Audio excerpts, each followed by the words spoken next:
తెలంగాణ మంత్రుల బృందం కాళేశ్వరం ప్రాజెక్టు పరిశీలన ముగిసింది. మంత్రులు ఉత్తమ్ కుమార్ రెడ్డి, పొన్నం ప్రభాకర్, పొంగులేటి శ్రీనివాసరెడ్డి, శ్రీధర్ బాబు, కోమటిరెడ్డి వెంకటరెడ్డి హైదరాబాద్ నుండి హెలికాప్టర్లో బయలుదేరి భూపాలపల్లి జిల్లా మహోదయపూర్ మండలం అంబట్పల్లిలోని మేడిగడ్డ బ్యారేజ్ వద్దకు చేరుకున్నారు. అనంతరం హెలికాప్టర్ నుంచి కాళేశ్వరం ప్రాజెక్టు పరిసరాలను వీక్షించారు.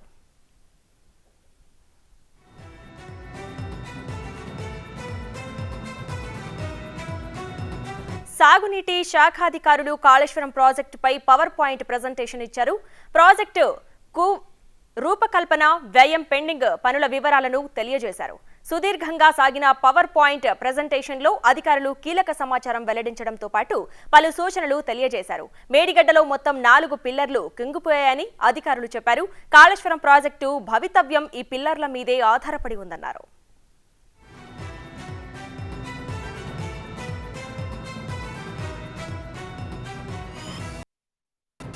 తర్వాత మంత్రుల బృందం సుందిల్లా, అన్నారం బ్యారేజ్లను పరిశీలించారు. మంత్రులతో పాటు ఎమ్మెల్సీ జీవన్ రెడ్డి, ఎమ్మెల్యే వివేక్ కూడా పర్యటనలో పాల్గొన్నారు.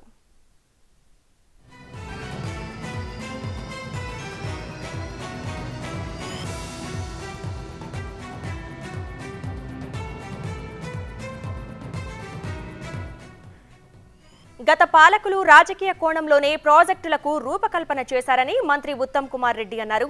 కాళేశ్వరం ప్రాజెక్టుపై న్యాయ విచారణకు ఆదేశిస్తామన్నారు.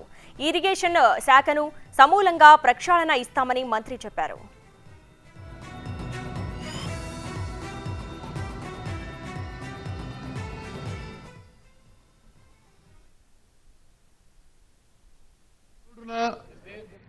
మాకున్న అవగాహన మాకుంది. మేము కూడా గతంలో ప్రభుత్వంలో ఉన్నాము. ఈ నిర్ణయాలు కొన్ని రాజకీయ కోణం వల్ల ఇక ఇతర మతలబుతో తీసుకునే అని చెప్పి మా అభిప్రాయం. ప్రజలు మాకు మ్యాండేట్ ఇచ్చారు. ఇవన్నీ ఇరిగేషన్ శాఖని సరిదిద్దుతో ప్రక్షాళన చేస్తామని చెప్పి నేను మనం చేస్తున్నాను.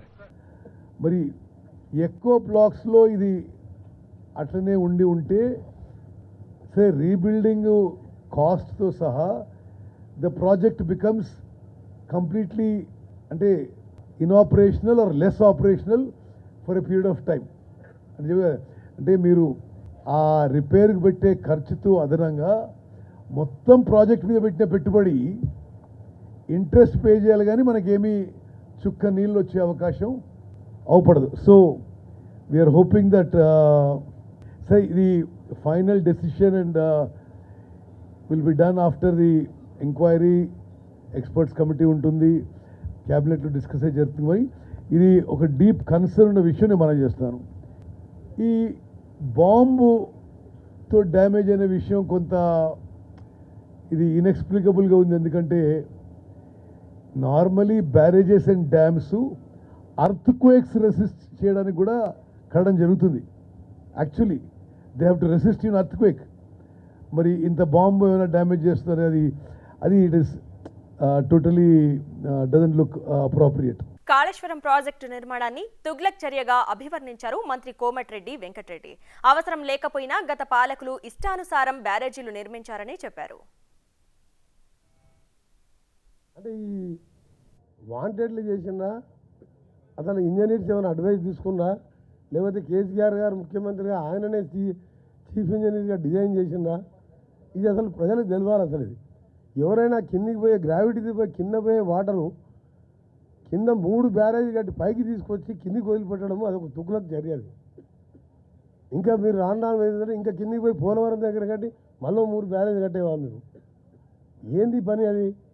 మీరు ప్రజెంటేషన్ చూసిన తర్వాత మీరు ఈఎన్సీగా ఉన్నారు, ఎస్సీలు ఉన్నారు, సిఈలు ఉన్నారు, హరిరామ, మీరు అప్పుడే లీవ్ పెట్టి వెళ్ళిపోవాలి. మీరు యాక్చువల్గా నేను ఐఎమ్ ఆస్కింగ్ స్ట్రేట్ క్వశ్చన్.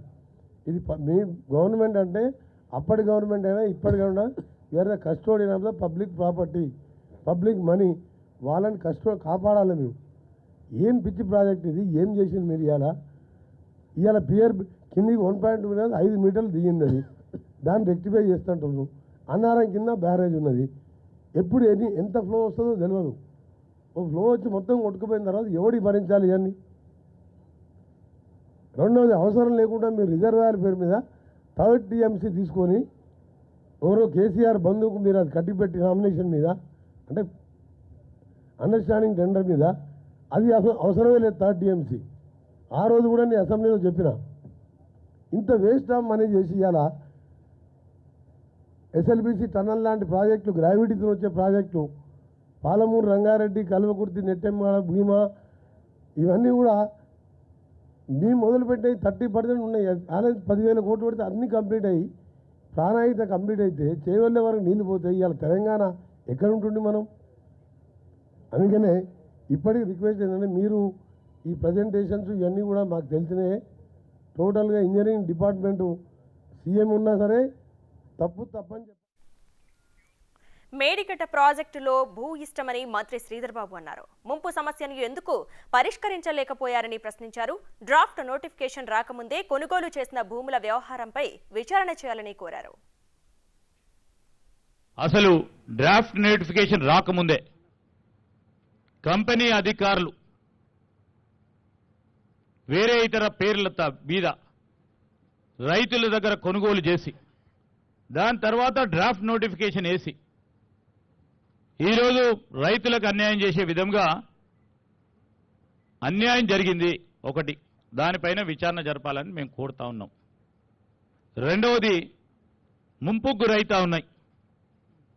ముంపుకు గురైతా ఉన్న ఆ రైతు సోదరులకు సంబంధించి ఎప్పుడు లిఫ్ట్ చేసినా ఇంతకుముందు చెప్పినట్టు నీటి ప్రవాహం పెరిగినా మరి మీరు ఎఫ్ఆర్ఎల్ అనేక సందర్భాల్లో 2 సార్లు రివ్యూ మీటింగ్కు నేను ప్రతిపక్ష శాసనసభ్యుడిగా ఉన్నప్పుడు మరి మురళీధర్ రావు గారు కానీ ఈ ప్రాంతానికి సంబంధించిన వెంకటేశ్వర్లు గారు కానీ ఎఫ్ఆర్ఎల్ మొత్తం పూర్తి స్థాయిలో అధ్యయనం చేసిన తర్వాతనే అంతవరకు సేకరణ చేశామని చెప్పారు. చాలా సంతోషం. అయినా కానీ ఎందుకు మునుగుతా ఉన్నాయి? నేను ఇంజనీర్ని కాదు, కానీ ముంపుకు గురి కావద్దు. ఈరోజు ఎందుకు ముంపుగా ఇటు మంతనికి కానీ అటు చెన్నూరు ప్రాంతాలకు సంబంధించిన రైతు సోదరుల చాలా వ్యవసాయ భూములు ముంపుకు గురైతా ఉన్నాయి. నష్టపరిహారం ఇవ్వలేదు. క్రాప్ హాలిడే ఒక ప్రాంతంలో అటువైపు ప్రాంతంలో ఉన్న మా అన్నారం, మల్లారం, వెంకటాపూర్ గ్రామాలకు సంబంధించి కానీ అక్కడ చాలా కష్టపడితే అక్కడ క్రాప్ హాలిడే ఇచ్చారు. అటున్న సుందిళ్లకు సంబంధించిన ఆ ప్రాంతాలకు సంబంధించిన ఆ కిందున్న గ్రామాలకి క్రాప్ హాలిడే ఇవ్వలేదు, క్రాప్ కంపెన్సేషన్ ఇవ్వలేదు.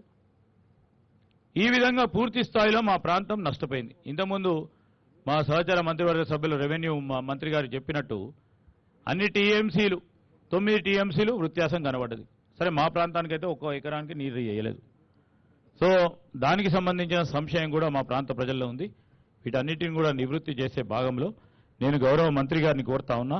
మేము ఇంతకుముందు లేవనెత్తిన అంశాలతో పాటు మీరు థర్డ్ పార్టీ అంశాలను కూడా ఈరోజు మాకు కావాల్సింది బ్యారేజీలు, దాని తర్వాత పంప్ హౌజ్లకు సంబంధించిన అనేక అంశాలు. ఎందుకంటే 3 సంవత్సరాల క్రితం భారీ వర్షాల కారణం మొత్తం పంప్ హౌజులు ముంపుకు గురైనాయి. ఇవన్నీ దృష్టిలో పెట్టుకుని పంప్ హౌజులు ఎక్కడ కట్టాలో అక్కడ కట్టాల్సిన అవసరం ఉండే, కానీ పంప్ హౌజులు ముంపుకు గురైనాయి. సాంకేతిక లోపం ఉంది, ఖచ్చితంగా లోపం ఉంది. దానిపైన తప్పకుండా మీరు ఏ విధమైన నిర్ణయం తీసుకుంటారు, అదే విధమైన నిర్ణయానికి సంబంధించి ముఖ్యమంత్రి గారితో కూడా మీరు సంప్రదించి ఈరోజు మనకు ప్రజలకు చెప్పాల్సిన అనేక అంశాలు ఉన్నాయి. తిరిగి తేట తెల్లంగా చెప్పే కార్యాచరణ తీసుకోవాలని నేను కోరుతా ఉన్నాను.